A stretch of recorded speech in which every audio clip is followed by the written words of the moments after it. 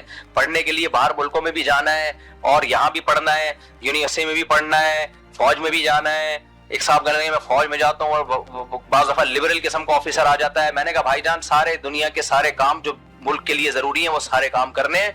جو دیکھو جب کوئی شخص پیشنٹ ہوتا ہے نا, مریض ہوتا ہے, اور ڈاکٹر کو پتا ہے اس کو آپریشن کیے بغیر گزارا نہیں ہے, دل اس کا اتنا بند ہو چکا ہے, تو آپریشن کے بھی سائیڈ افیکٹ ہوتے ہیں, لیکن ڈاکٹر یہ دیکھتا ہے کہ نہ کرنے کے سائیڈ افیکٹ زیادہ ہیں یا کرنے کے سائیڈ افیکٹ زیادہ ہیں. اس کو پتا ہے نہ کیا تو موت یقینی ہے, تو پھر وہ رسک لے کے کام کرتا ہے. تو ہم ابھی جو امت جس سچویشن سے گزر رہی ہے نا, وہ سچویشن یہ وہ صحابہ اور خلفائے راشدین کا دور نہیں ہے کہ سب کچھ اچھا چل رہا ہے.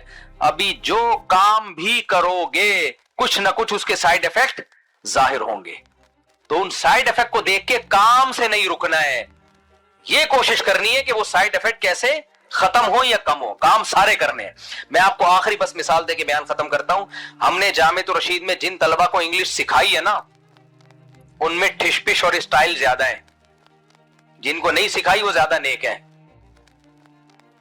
ہمارے استاذ کہنے لگے جو طلبہ انگلش سیکھ رہے ہیں سب سے پہلے ہیئر اسٹائل آ رہا ہے ان کا نا سے, اور وہ ایک بعض دفعہ وہ کیا ہوتا ہے کہ غیر ضروری انگلش بول کے شو مارنا شروع کر دیتی ہیں. سائیڈ افیکٹ ہے, لیکن کیا مطلب یار نہیں سیکھیں, یہ ختم ہو جائیں گے تھوڑے دنوں میں, جب یوز ٹو ہو جائیں گے نا ختم. لیکن اگر نہیں سیکھی تو ایسے نیک بننے کا فائدہ کیا ہے جس میں نہ آپ دین کا کام کر سکو نہ امت مسلمہ اس سے ترقی حاصل کرے. تو اس لیے اس زمانے میں بہت ہی سنبھل کے چلنا ہے. تو میں بس وہ آیت بتا دوں کہ قرآن کے جو الفاظ ہیں وَكَذَلِكَ جَعَلْنَاكُمْ أُمَّةً وَسَطًا, اللہ کہتے ہیں ہم نے تم کو بیلنس امت بنایا ہے. اس امت کی سب سے بڑی فضیلت کیا ہے؟ نہ یہ رہبانیت پر ہے کہ بالکل ایک طرف, نہ یہ مادہ پرست ہے کہ حلال و حرام کی فکر ہی چھوڑ دے, یہ بالکل بیچ کی راہ میں چلنے والی امت ہے. اور یہی اس امت کی سب سے بڑی فضیلت ہے جو آج کل دینداروں میں یہ چیز شارٹ ہوتی جا رہی ہے. اللہ تعالیٰ سمجھنے کی عمل کی توفیق عطا فرمائے.